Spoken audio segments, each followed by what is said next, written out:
Control valve actuators control fluid in a pipe by varying the orifice size through which the fluid flows.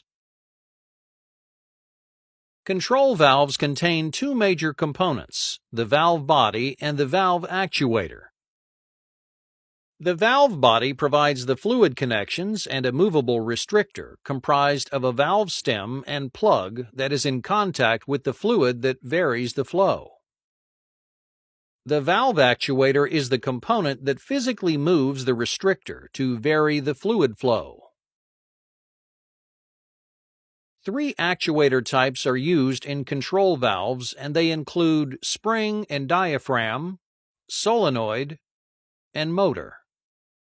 As the name suggests, the spring and diaphragm actuator uses a spring and a diaphragm to move the valve stem and plug. A 15 psi pneumatic signal enters the housing at the top of the actuator. As pressure is exerted on the diaphragm, a downward force is applied against the spring, which moves the restrictor. The diaphragm moves until it creates an equal but opposing force against the spring, at which time the motion stops as the plug meets the valve seat.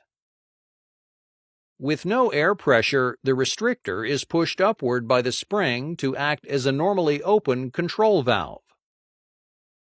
To vary the position of the restrictor and flow through the valve, a current-to-pressure transducer can be used to provide a 3 to 15 psi signal to the diaphragm. At 3 psi, the valve is maintained open, and at 15 psi, the valve is maintained closed. Pressures between the 3 to 15 psi range proportionally change the flow of the valve. For example, a pressure of 9 psi applied to the diaphragm moves the spring and valve stem to 50% of operating range.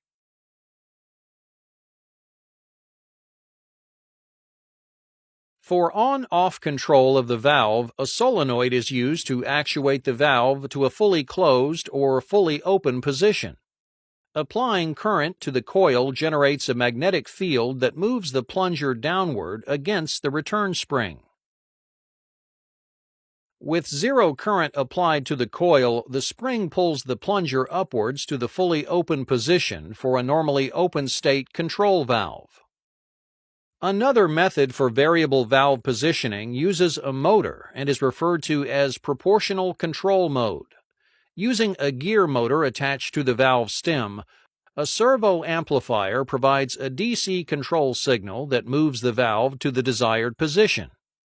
Feedback is achieved with a wiper arm attached to the valve stem that sends a signal back to the servo amplifier where the position is monitored.